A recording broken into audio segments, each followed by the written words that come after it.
It's an orange juice. What's up everyone, this is OJ. Today I'll be talking about what me and Ash believe to be one of the strongest cards in the game. I feel like this is like giant poison, except it's not in every single deck because it contains a legendary.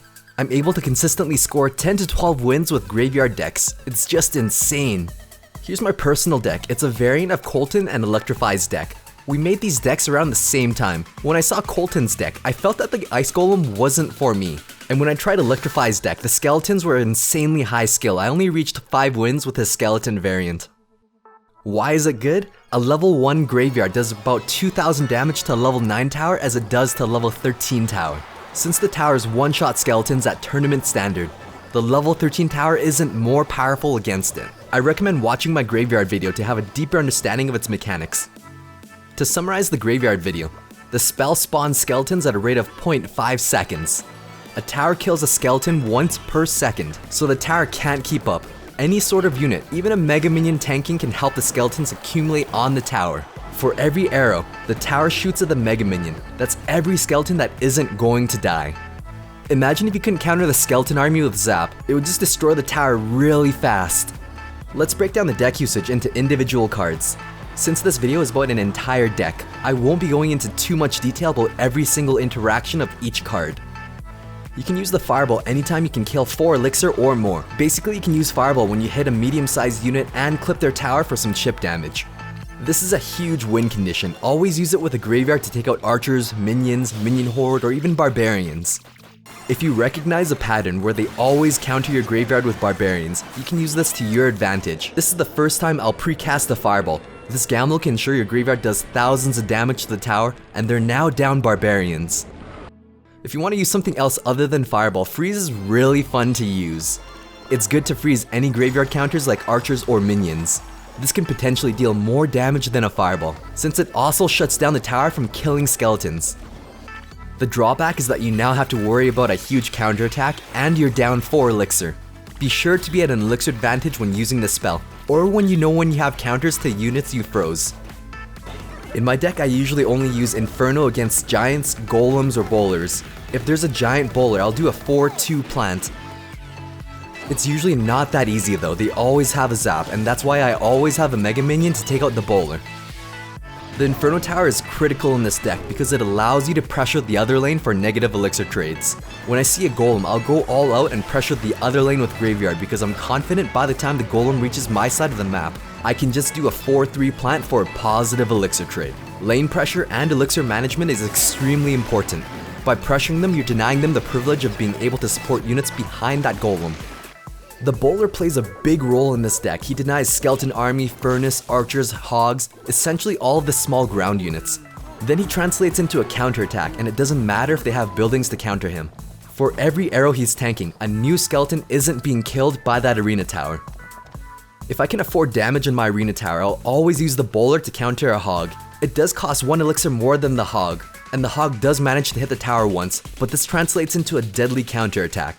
I'll have enough for Graveyard plus Fireball once he reaches the other side. He's also great at defending against the popular Ice Golem Hog combo. Paired with a Mega Minion, Archers, or Ice Spirit, it can prevent a lot of damage from being done to the tower, which also translates into a counterattack. An Ice Spirit is particularly good. It does cost 2 extra elixir to completely shut down a hog, but that's an investment for a counterattack. Big purple guy with almost 2000 health tanking for your graveyard is a common win condition in this deck. When defending against splash units like a wizard or even your enemy's bowler, you never want to plant him directly in front of the tower. It'll just clip the tower with all of that unnecessary damage. The Tombstone can substitute the Inferno Tower. It's not an absolute tank killer, but it can pull them. It plays kind of different than the Inferno Tower, because you can plant it on the map to bank elixir. In that sense, it's also kind of an offensive building where it helps your graveyard accumulate skeletons when they're attacking. This is the most important card in the deck for me. It straight up counters Mega Minion, which is very common to see, like when they counter your bowler with a single Mega Minion. It can counter a lot of other cards too. Single interactions, it stops cards like Spear Goblins, Archers, or Ice Wizard, all for a positive elixir trade. It can stop a Prince charge, which is extremely important to protect your Inferno Tower. In larger battles, if I see a Giant and Prince, you can do a 4-3 plant. This distance only pulls the Giant, it does not pull the Prince. Then I'll use the Ice Spirit to pull the Prince and draw him into the Inferno Tower, plus freeze him, stopping his charge attack and stopping that giant in his tracks. It's all about how you use the Ice Spirit. If you pre-plant an Ice Spirit, it won't clip all 6 minions. The most important part is planting it close enough that the first minion hits the Ice Spirit, so it clumps them all up. He'll live long enough to splash onto all 6 of them for a huge positive elixir trade, and if they have a miner, you can just zap the horde. In terms of offensive uses, this guy can tank 2 shots from a tower and freeze the tower for 1.5 seconds. The graveyard has a slow load time, so it spawns its first skeleton 1.5 seconds after casting. So the perfect timing is to plant the Ice Spirit, immediately followed by casting that graveyard spell on their tower.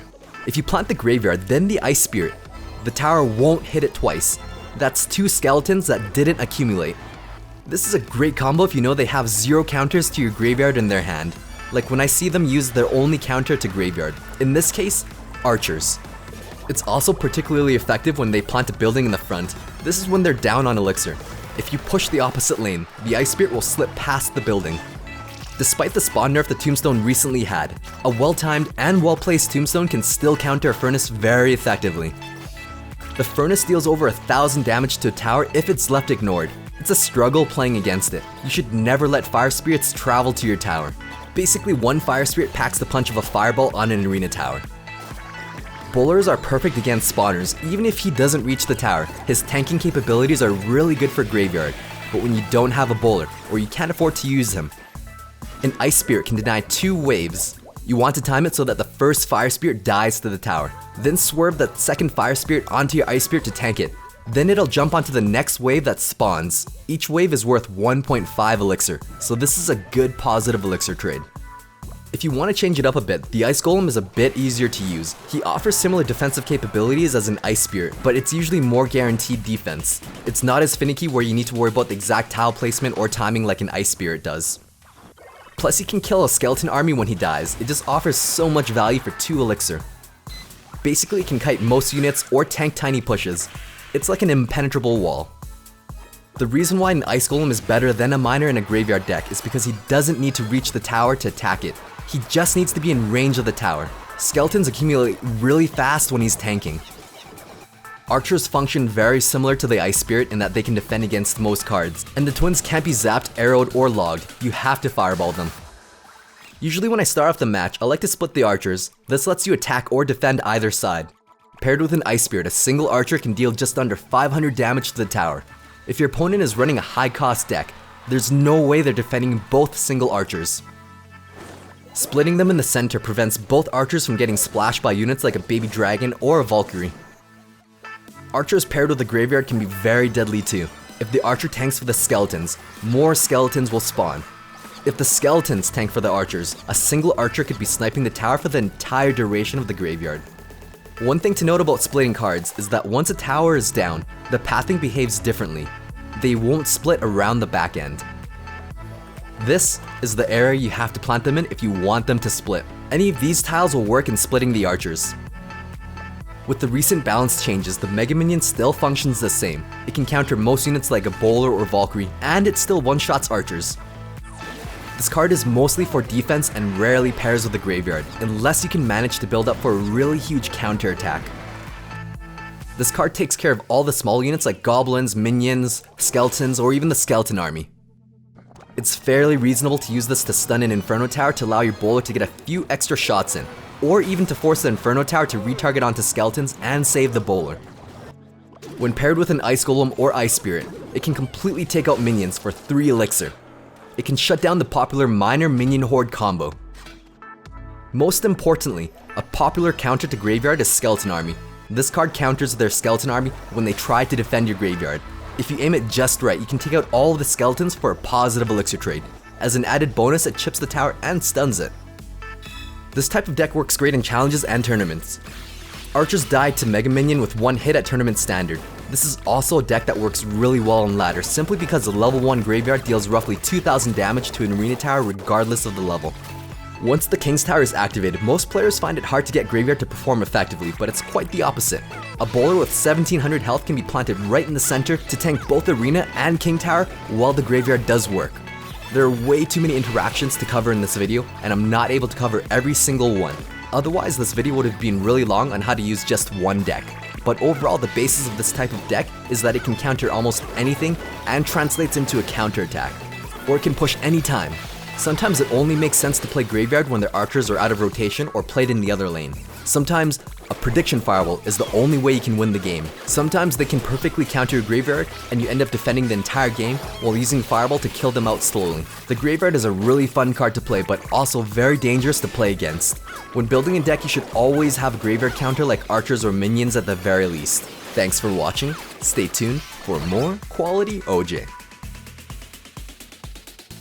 If you want to learn more about this type of deck, check out Colton's video. There's a link in the description below. He takes a different approach on teaching how to use this deck and has valuable insight as well.